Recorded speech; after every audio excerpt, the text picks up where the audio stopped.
So I am now joined by a very special two-time recurring guest, one of my favorite people. It is Washington Wizards play-by-play man, Justin Kutcher. Kutch, it's so good to see you, man. How you been? It's great to see you. Been doing well, and I love that picture over your right shoulder. That's a good one. It's an original Kutcher. It's a Kutcher original. I love it. That's great. Yeah, this is like my favorite thing that I have hanging behind me. So that's high praise. Make sure I don't knock it down. Thank you for sending that to me, by the way. So yeah, anytime anybody sees my background, I have Greg Amsinger, MLB Network, and Justin Kutcher up there. And it's funny, Amsinger and I used to work together at CSTV way back when. That's right, College Sports TV. Did you guys? Yep. That's all. Yeah, that's CBS Sportsnet now, right? Exactly, correct. I love that. That's so funny. So you're a busy man here nowadays. I saw you're even calling Falcons preseason games. You know, how did that opportunity come about? I've been doing Falcons preseason for about 5 years now. Honestly, my old college football analyst for 1 year, Coy Wire, who's now with CNN, he hit me up one day saying, "Hey, would you want to do Falcons preseason with me?" And I said, "Sure." So next thing you know, it was down to me and I guess a couple of other people, and they chose me, and we've been together ever since. And honestly, it's a blast. I never knew what to expect for NFL preseason, but what I've realized in so much in life, it's who you surround yourself with, and the group that we have is a great group. So even if the game isn't fun, we still have fun. I love that. Yeah, that's such an interesting opportunity. What do you like about calling football versus basketball? Football is a real production, right? So I've got my spotter, I've got my stats guy. It's on every play, it just feels honestly bigger because it's a lot of stuff going into it. But for me, basketball is way easier. Basketball, I played growing up. I know the sport. Football, I can't tell you if you're playing a cover 2, if they're playing a cover 3, if they're going to Tampa 2. Like I have no idea. All I care about is the quarterback under center, or is it in the shotgun, who's in the backfield, and where are the skill position players. That's all I care about. That's all I ever see. And so when someone's like, "Oh man, that left guard made a great block," I'm like, "Oh yeah, he pulled really well." I have no idea. That's interesting because I've heard you talk about that baseball and basketball are kind of like, that's like your bread and butter.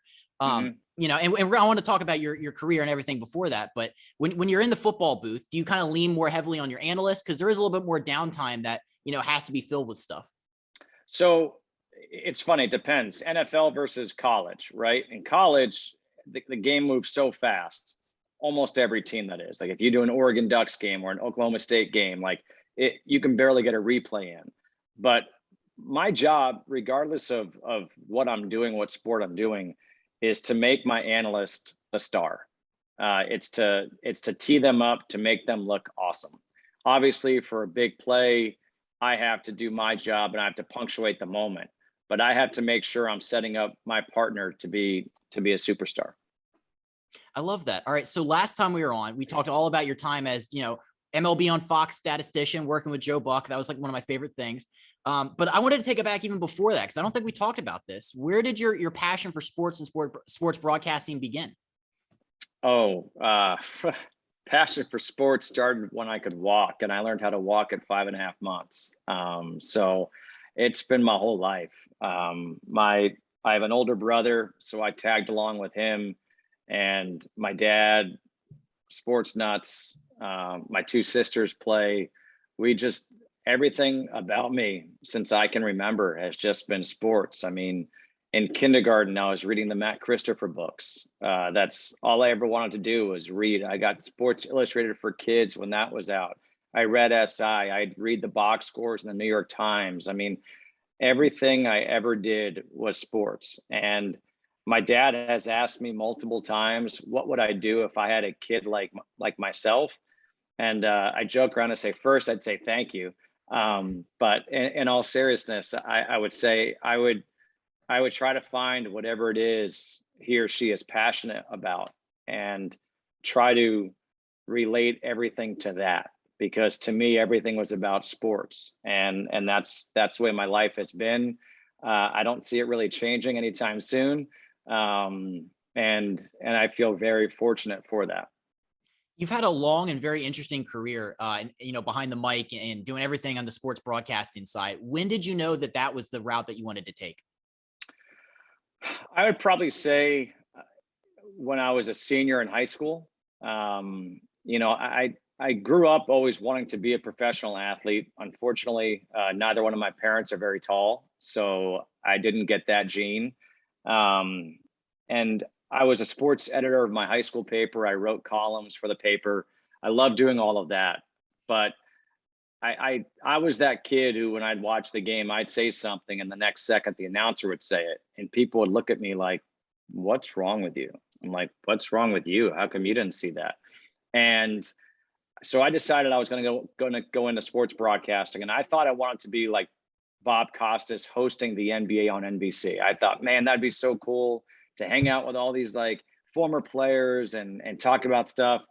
And then I went to college knowing I wanted to go into that, and I went to go engineer a game on the radio, but the analyst didn't show up. So the sports director said, "Hey, go get to the gym. You've got to be the analyst."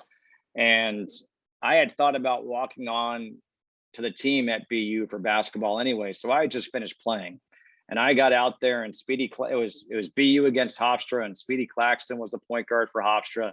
Jay Wright was the head coach. Obviously Jay Wright now at Villanova. And it felt like I was playing again. I could see every defense they were throwing at BU, and I'm calling out where everybody should be going. And I was like, done. This is what I'm doing. And from that point on, it was no holds barred. Like I was going to go for it, and I wasn't going to let anything hold me back. I love that. Your resume, Fox Sports, ESPN, all these various stops along the way. It's interesting because some of the, a lot of the times it wasn't, your traditional mainstream sports for you. Am I right? It's like basketball and baseball, obviously, but then there was a lot of other sports mixed in. Did it matter like what sport you were calling, as long as you were just, out there having a good time calling games? To me, I've always said, just say yes, right? Take advantage of every opportunity. The first game I did for CSTV was volleyball. And my agent at that time called me up and he said, "Hey, you've done volleyball, right?" I'm like, "No." And he said, "Well, I told them you have, and you're doing Hawaii at Nevada." I'm like, "Okay, then." And I went and I did it. And lo and behold, a few years later, I'm doing the national championships for ESPN in volleyball. So go figure. I did shooting at the Olympics in 2012. I don't know the first thing about shooting. I did judo at the Olympics.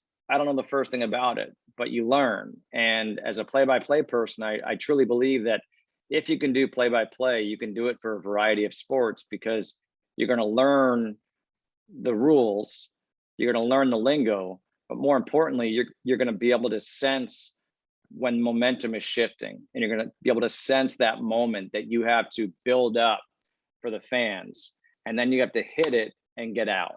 And that's what I've been lucky enough to do. I've loved all of the opportunities, and I just tell people all the time, no job is too small.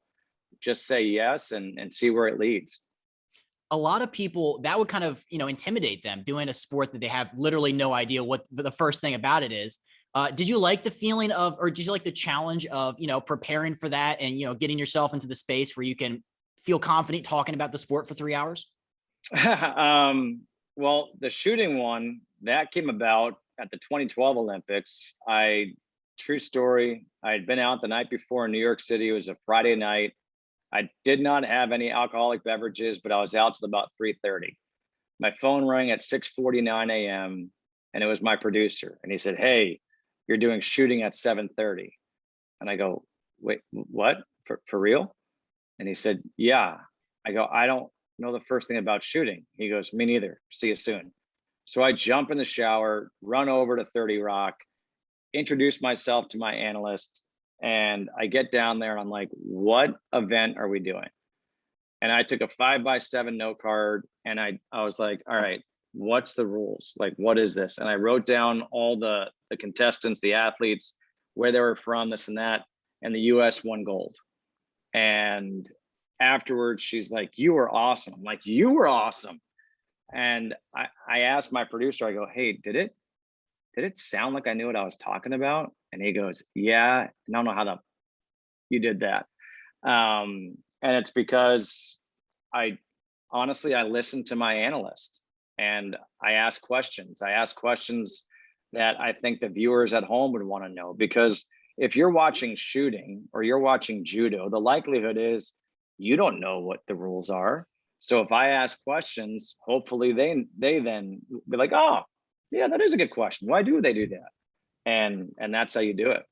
That's such a great approach. Starting out in this business, and I've talked to a lot of people around the industry, it's never easy, right? I mean, there's probably some times early on in your career that made you question, why did you want to go down this path? Or, what were those tough times like early on, and how are you able to deal with those? So I would say there was never a time that I questioned why I wanted to do this. The only thing that I questioned was getting the opportunity. And I can remember one time having a very difficult conversation with my agent saying, hey, like, I don't mind not getting a job, but I don't like sitting on the sidelines without the opportunities to get in. I said, just get me the interview, get me in front of people. It's up to me then to do the job. And so the only time that I ever was like hesitant was, would I get the opportunity? But if you get the opportunity, then it's up to you to take advantage of it. And that's what I've always felt I had to do, is just get my foot in the door. Then it's up to me to kick it open and keep it open and keep on climbing. So during those times, it's not easy. I did not doubt my abilities. I stayed confident in that, but you just wondered, will I get the chance? And once you get that chance, make sure you nail it. I read a great story that said that your first job out of college, you made $500 a month. It was Portland. It was AAA baseball. First of all, how did you balance your love and desire to work in sports? And, it's a great stepping stone on obviously the path that got you here today, but how did you balance all that with, wanting to have money and make money and, be able to live? Well, when I got that job opportunity, I was in South Carolina with my family, and the guy offered me the job. His name is Rich Burke. And he said, we'll pay you $500 a month and we'll set you up with a family to live with. And I went back and I spoke to my parents about it. And my dad said, we'll give you $500 a month. You have savings, make it work. And he said, how long do you give yourself to do this? And I said, 10 years. He goes, 10 years making $500 a month? And I said, no, Dad, hopefully I'll be making more, but there could be some lean years in there. And I went out there. I lived with a family for about a week, and I'm like, I can't do this. I got to get my own place. And I got a place for $465. So I had $35 left over, and I kept track of each and every penny. And I would, no joke, come in plus or minus $3 each and every month on 1,000.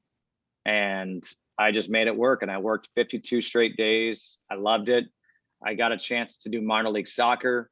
At that time, it was A-League, but the Portland Timbers, that's the team I called. So now they're obviously MLS.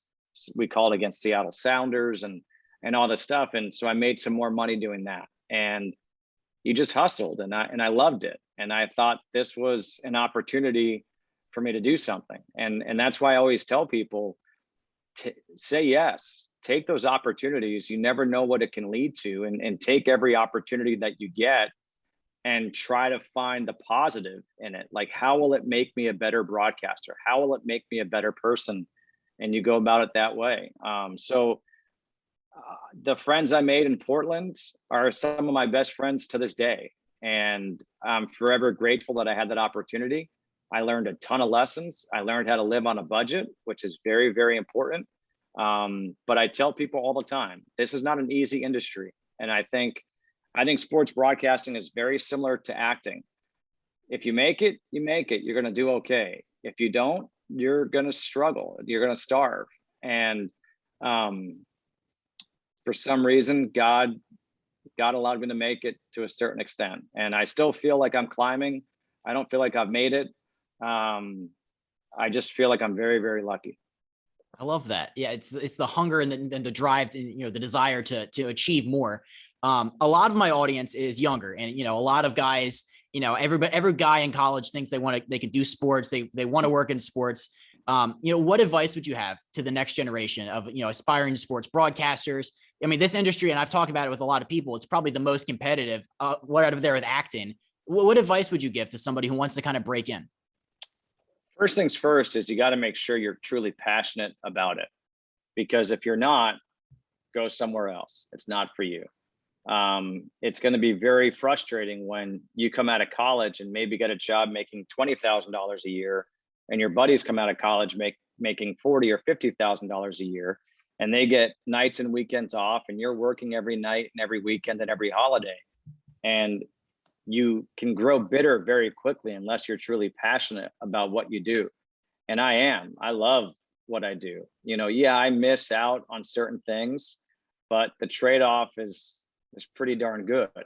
And so again, it's figure out if you're truly passionate about this. If you're not, don't go into it.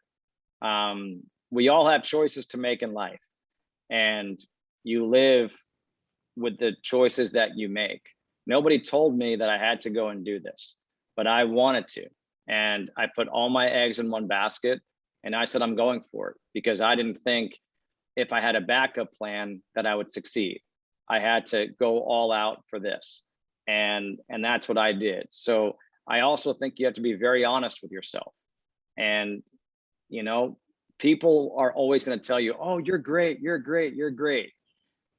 There are so many times I'll leave a broadcast and people are like, great job. I'm like, are you kidding? I sucked. Like, that was terrible. And when you're coming up, be honest with yourself. Like, do I really have the potential to do this? Or is this just a pipe dream? And if it's a pipe dream, figure out what's next.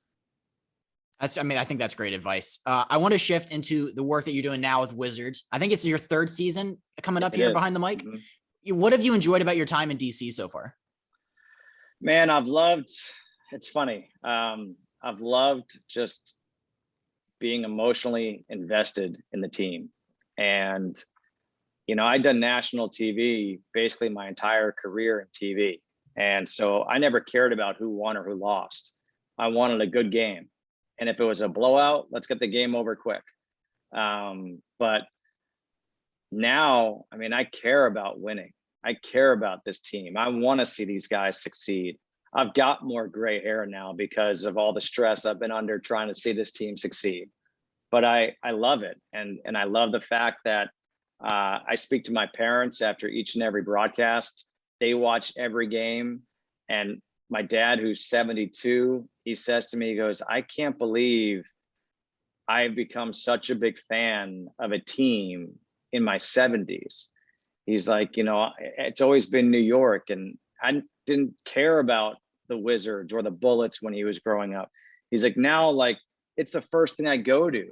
Like, he's like, whether I read it in The Athletic or online, he's like, I just want to know what's going on with the team. And my mom is yelling at the TV screen and like at the team, and she's critiquing certain players and how she loves some and hates others. And so it's been really cool to have that. And it's funny. I don't think I've changed as a person really my whole life. And it's really weird. Like I said, I did national TV for so long, and some people would recognize me. And now I go out and people are like, hey, JK, what's up? I'm like, hey, Jay, how's it going? And it's just funny that, people are tuning in, which is what we want. Ultimately, what we want is for people to come to the arena, for people to tune into our games, and for people to care about this team. And I think people are starting to care about the team again. And I think there's good reason to really care and believe in them. You brought up the fans, and last time I had you on, we talked all about stepping into the broadcasting shoes and coming into a new team. Have you gotten a sense from the fans that, some of the initial reactions they may have had when you first got hired have gone away? So I'll tell you a funny story. I just played in a charity golf tournament for Locker this past week, and I was in a group. three guys, really good guys. And one of the guys called his buddy up and had him on speakerphone. And he's like, hey, who are the Wizards broadcasters? And the guy's like, Drew Gooden. And he's like, oh man, I'm drawing a blank on his name. He's like, but he's really good.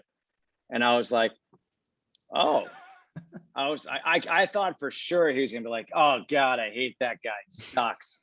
And so then we started talking, and he told me, he's like, dude, you're doing a great job. And that meant a lot. And he told me that he's actually friends with Buck Hance, and Buck Hance has said I've done a great job. And so that really means a lot. I think we spoke about it.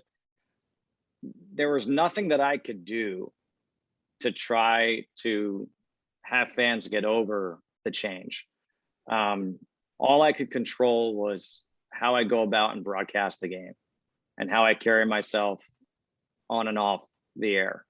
And I've stood by that, and I go about the games trying to call the best game that I can. I try to be as honest as I can. I'm critical when I think there needs to be the time to be critical. And I'm obviously very supportive, and I want the team to do well. But it's cool to see, some of the fans coming around and some of the messages that I get on social media or whatnot, people saying, hey, like, really enjoy the games. Honestly, I don't think people realize how much that means. Absolutely. I mean, I think you guys have it down so pat right now, where it's just like the chemistry you and Drew have is off the charts. It's phenomenal. And I think fans appreciate having somebody that, kind of lives and dies with every Wizards game, because we do. So it's just nice to know that, there's somebody out there that feels the same. But gosh, last season was such a roller coaster.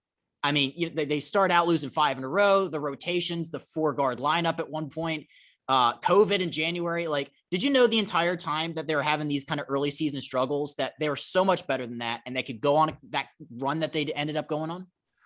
Well, look, I always knew they were better, and that's why the 0-5 start was so painful for me. The game that we lost against Orlando after blowing a 17-point fourth quarter lead, I needed to be like consoled afterwards. I was going nuts. And the reason was because we had expectations. In year one, there were no expectations for us.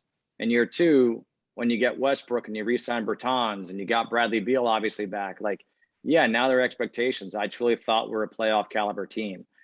And Drew said, look, you're always going to go through an up and down, right, during the season. You might go through a 5-game losing streak. I said, I agree with you 100%. The problem is when you go 0-5 to start the season, you're always climbing back uphill. If you go 2-3 or 3-2 in those first 5 games, it's a different story. But to lose 5 straight to start the season and 5 straight to start the second half of the season, you're going, oh man. To go 17-32 and then close out and make the playoffs made it that much sweeter. And I mean, that last game of the regular season against Charlotte, when we had fans in the stands, it was awesome.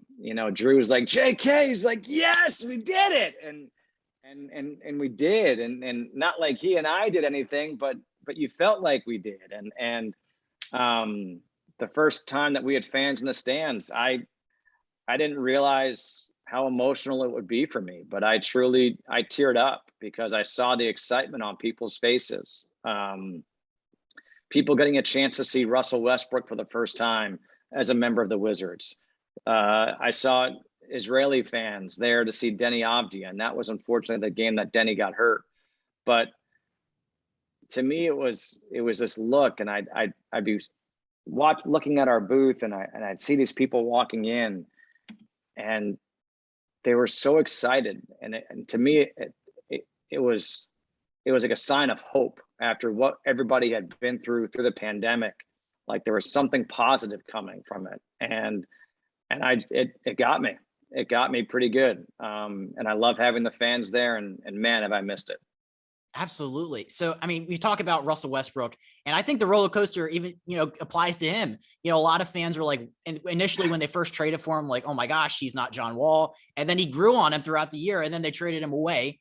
But I'm going to talk about last season when he was here. Did you like, how much did you enjoy watching Russ play and just the fiery intensity he brought every single game? I loved it, man. We didn't know he was so hurt to begin the year. And so we're going like, what's going on with Russ? And then when he got healthy, it was like I've said on the air. I mean, he made getting a triple double look easy. And obviously it's not easy to do. He brought a different intensity to the game. He wasn't always going to make his shots. There might be something frustrating, but you always knew he was giving the effort. And I truly hope that work ethic rubs off on all the guys going forward. When the trade happened, I thought it was a grand slam by Tommy Shepard. I wasn't here for the John Wall era. I saw John. John was great with me during his rehab, but I didn't see him on the floor. And I just thought when you had the chance to trade John Wall, who was coming off an injury, hadn't really played in 2 years, for a guy like Russell Westbrook, who in a down year was third team All NBA, I thought it was a really good move. And it proved out to be a great move, maybe even bigger than a grand slam, because he got Russell Westbrook for a year when he averaged a triple double, broke Oscar's record, which everyone thought was unbreakable. And now he just flipped that around and got so many rotational pieces that will make this team, in my mind, better than they were last year. And so I think it's been a great run by Tommy Shepard as the GM. I think he worked a long time to get to this spot, and I think he's doing such a great job, and I'm so happy for him. I want to take you back to a game. This is my favorite game of the entire season. It was January 31st against the big bad Brooklyn Nets. That final sequence, I can hear you call it in my head every time I think about it. The Matthews steal kick out to Russ for three. Was that the most animated you've been in a booth? It was, man, that was one of the top moments of my career. It was, that was one of the wildest finishes. Brad comes down, pulls up for three, and then the steal. Russ hits the three. I just wish the fans were in the stands to see it, because it would have been so electric.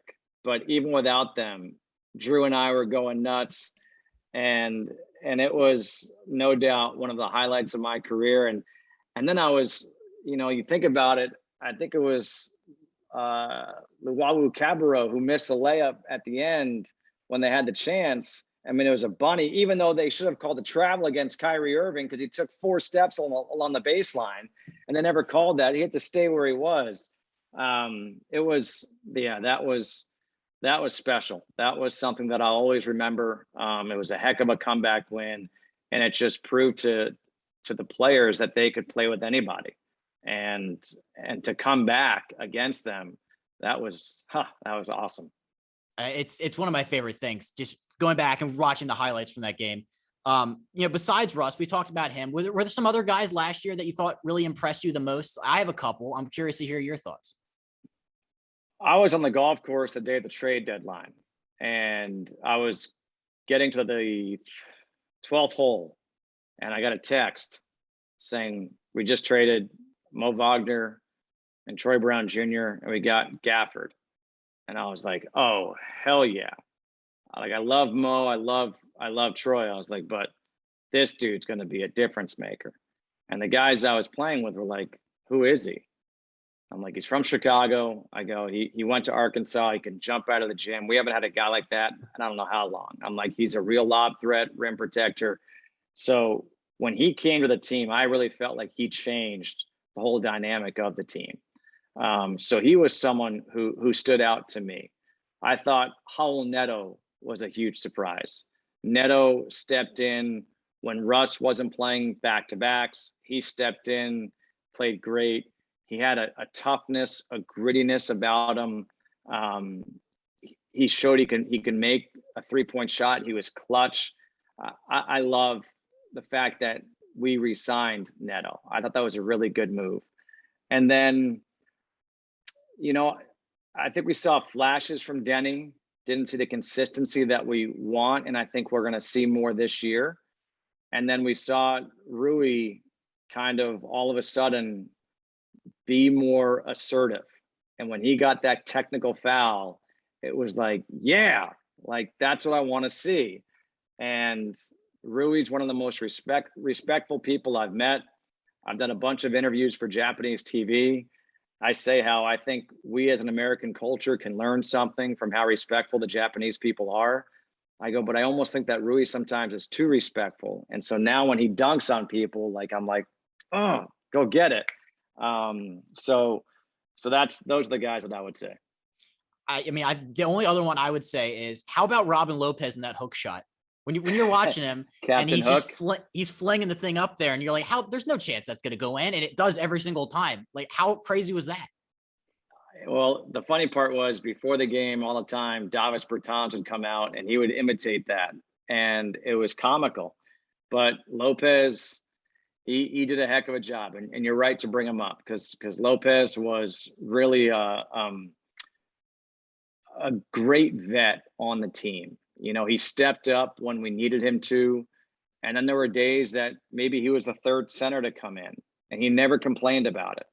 And so I think that really was something that Scott Brooks valued and the team valued.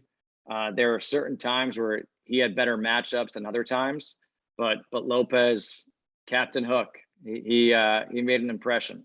I wish there were stats out there for pre-headband Robin and post-headband, because I think post-headband, I think he played a little bit fierier. I think he had better games then. Yeah, I never even thought about that, but I'm sure we could find it. There's stats for everything. So, there was one storyline from last season, and I just want to touch on it briefly. The rival 76ers and Ben Simmons. During the broadcast, I'm sure everybody remembers that this is back in March. You pointed out that he was taking some shine away from Tobias Harris. You said that he might be one of the most overrated players in the NBA. I mean, the story blew up. It was everywhere. First, did you think the story would go to the lengths that it did? No way. I said when I said it that I know I'll take some heat for this, but I just thought it'd be the normal stuff on Twitter. And the evolution of it was Drew and I were talking before the game, and we were talking about Tobias Harris, and basically what I had said was that we both thought Tobias Harris should be an all-star, but there's no way that Philly was getting 3 guys on the all-star team. So obviously Embiid is going to be one. And then who's the other name that you think of when you think of Philly? Simmons, not Harris. And so that to me is why I thought he was overrated. I thought he was getting things based on reputation, not based on performance. I didn't mean it as a personal knock. I don't have any vendetta against Ben Simmons. I've never met him. It was merely us having a conversational piece, at the end of a game where in a blowout, that's what you do. You're going to have a conversation. It wasn't because Ben wasn't playing in that game or anything of that nature. So no, I never thought it would blow up like that, nor did I ever want it to.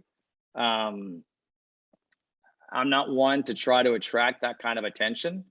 And what the fallout from it, I had to turn off all my notifications. The amount of death threats that I received, it was ridiculous.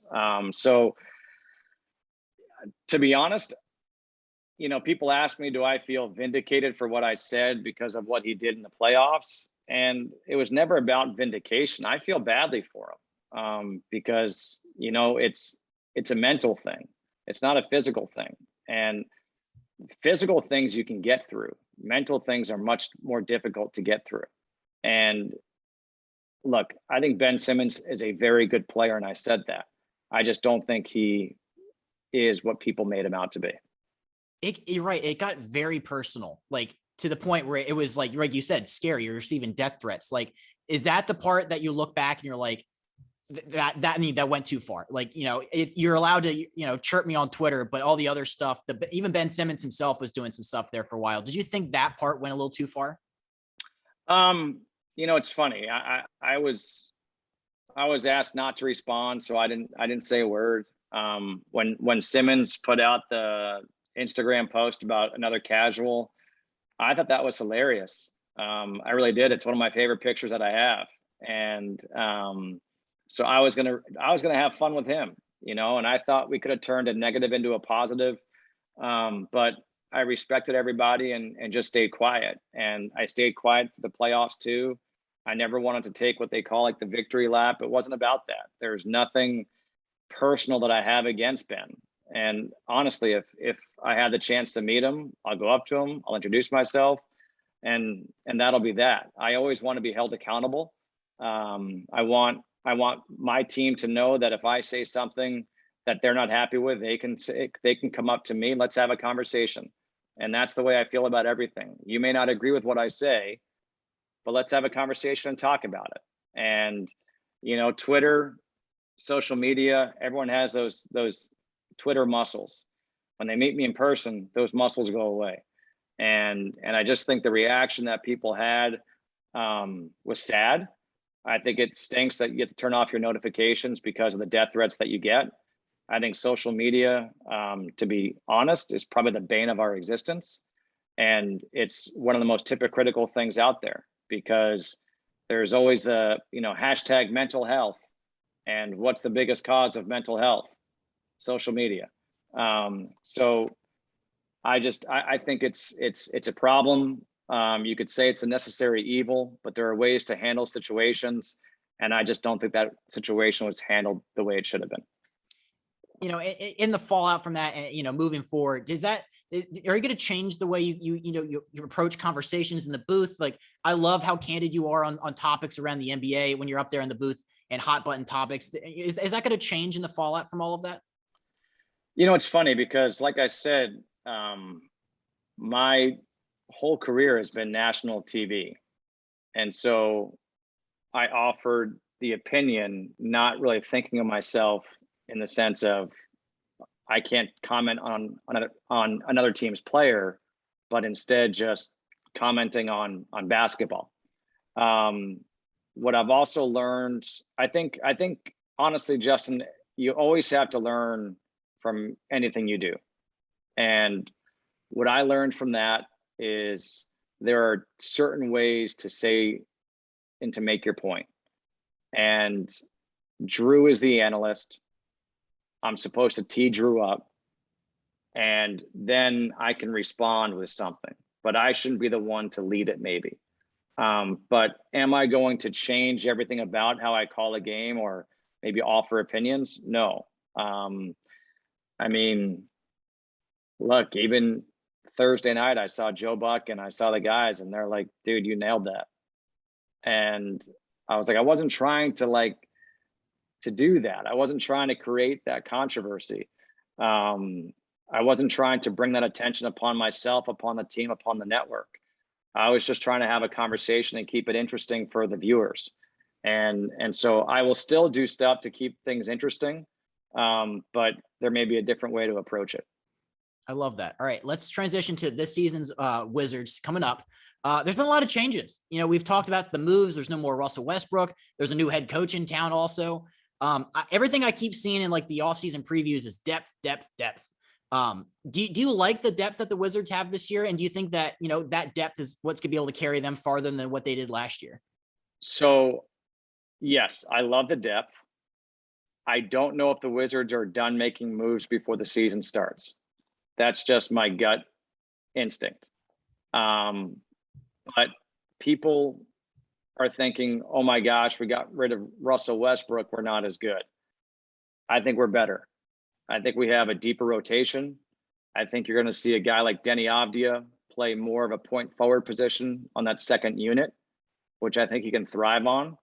I think you have a guy in Kyle Kuzma who can come off the bench and be a Jordan Clarkson type scorer, which would be like a sixth man of the year. You've got a Montrezl Harrell who provides toughness, who provides an attitude coming off the bench.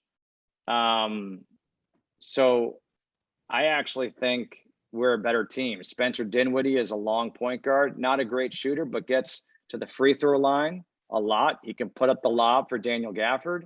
You know, Bradley Beal. Look, every Wizards fan should be happy that we get to watch Beal on a nightly basis. The dude is a stud. And I know I am so lucky to call his games because any night he can go off for 50. We saw him last year go off for 60. I thought there was a chance he might get to 70 that game. But, I do think what I've been saying to people is yes, you lost a superstar in Russ, but the sum of the parts is greater than the individual parts now. And we are a deeper team now. You have more options. But I don't think Tommy's done making moves. Ooh, all right. Have you gotten a chance to talk to new head coach Wes Unseld Jr. at all? Do you get a sense for what he'll be like as running the team? So I met him. I met Coach just at the draft party. That's it. I'm looking forward to starting up some conversations with him. I'm curious to see how he runs the offense, his ideas. For him, what I love is his history of development, the development of players. And I think that's going to be very important. I think he impressed Tommy Shepard. I think he impressed Ted Leonsis on how he would use certain players in certain situations. And so I think that's one of the reasons why he got the job. And I've said on record many a times, I am so fortunate that Scott Brooks was my first head coach in the NBA. Scott Brooks is one of the best people I've met.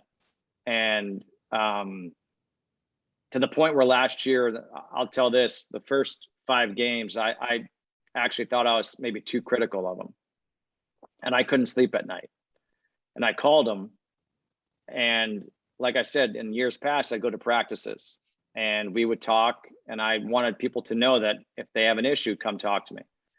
And I said to Scott, I said, hey, if there's ever something I say on the air that you have an issue with, don't hesitate to call, text, whatever. And he said, Justin, I know you've got a job to do. He said, all I ask is that you be fair. He said, but the questions that you pose on TV are probably the same questions I ask myself after the game. Like, why did I do that?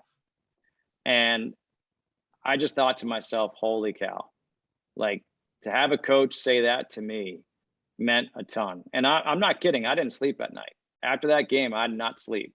And I told that to Drew and he's like, really? I'm like, Drew, bro, I was like, I felt bad. I felt like I was wrong and I needed to clear the air. So I hope Scott has success out in Portland. I can't wait to see him. Hopefully we can finally tee it up and play some golf together. But as far as Wes is concerned, when it all went down, I knew it was hard for Tommy because he and Scott were really close. He said, we're gonna hire someone, who's just as good of a person. And that's what I see in Wes Unseld Jr. is I see someone who's going to come in and he's a really good person. Comes from a really good family. He's got the local ties, but nobody's going to care about the local ties or how good of a person he is unless we have performances on the floor. But I know for me, I'm going to enjoy talking with him. I know he's going to give well thought out answers. And I think there are good things ahead for this team. Absolutely. All right. I'm going to end with a couple quick rapid fire questions. So your shoe game during broadcasts, I love when you put these out on Instagram. It's unmatched. What's your favorite pair of kicks to wear on game days? Jordan 3s. I love that. Yeah. So, when you're calling games from the studio in Bethesda, obviously COVID, you couldn't be in the arena for some of these games. How hard was that? Do you like calling games off the monitor or just, what was the adjustment period like calling games like that? No, I don't like calling the games like that. I'd obviously much prefer to be at the game, but with the circumstances we were dealt, I'd much rather call the games off the monitor than not have any game to call at all. So I tried to look at it with a glass half full mentality.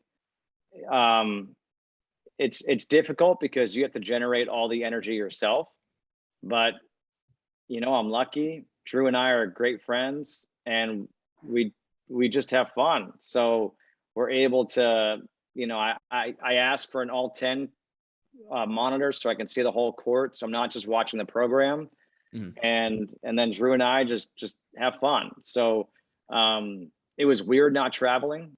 Honestly, my routine, my whole career has been going to airports and hotels and this and that. And I looked at my frequent flyer miles and I was like, Zero? What? And so I hope to get back on the road soon and be with the team and just be at the arena, because when you're around what we saw in the playoffs, what we're seeing right now, I mean, think about that Penn State game on Saturday night, 110,000 people, a whiteout. That's what we want. We want that. And as a broadcaster, sometimes I've been lucky enough in my career where I've called games where there's been like nobody in the stands, not because of a COVID, but because nobody cared about the game. So I had to generate the energy. So I've been in situations like that, but when you get a crowd and they're loud, we feel it. That's a great point about the traveling. What is your favorite road city and arena? Favorite city's Toronto. Favorite arena? In the NBA, I mean, it's either Madison Square Garden or one that I hadn't been to prior, Bankers Life Fieldhouse in Indianapolis. Oh, I didn't even think of that one. Yeah. You're an avid chef. Your Instagram, I love following along with all the stuff that you're making on there. What's your favorite new dish that you've made? So the new go-to is actually a miso glazed Chilean sea bass. I do that over a coconut cilantro rice with garlic soy string beans. And I've made that for my family and they're all like, whoa. And it's gotten to the point where my plan is to have a cookbook to come out around the holiday time, of different recipes and things that I did during COVID. That's fantastic.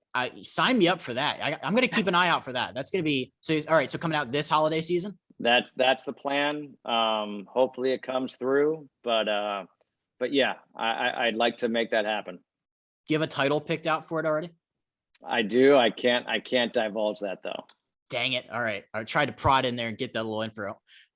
So you worked at Fox Sports. My favorite broadcaster of all time is Gus Johnson. Is there anybody that has as much fun behind a mic as Gus Johnson? Oh yeah, for sure. I mean, heck, I have as much fun. Joe Buck has as much fun. We all have as much fun. I think we all know how lucky we are to do what we do. We don't take it for granted. And it's an honor. I mean, that's the truth. It's an honor. And that game against Brooklyn, trust me, I had a lot of fun. I don't stand up and do stuff, but if I'm calling a football game, I'm standing up, and yeah, we all love what we do. Love it. All right. Last question. Fans are coming back to the arena this year. I'm excited about that. I haven't been to a Wizards game in forever. If I get there early enough, can I come say hi? Absolutely. Of course. Please do. If you don't, I'll be mad. I love it. Yeah. We got to get a picture together. That's all I want. I have you on the wall behind me. So yeah, I'm the world's biggest Justin Kutcher fan. We got to make that happen. Well, trust me. If you get there, we'll make it happen. I promise. Oh, I love it. All right. So preseason kicks off. Is it October 5th for the Wizards? So the first telecast will be October 9th. October 9th. Okay. Yeah. That'll be against the Knicks. Ooh, okay. I'm super excited for it. I can't wait to hear you and Drew behind the mic again. And this has been amazing. Thank you. Such great conversations about your early career in the Wizards this year. So you're the man. I really appreciate it, Justin. Thanks, Justin. I appreciate it. I love the fact that you're doing this and that you're a huge Wizards fan, a huge sports fan. Keep it up.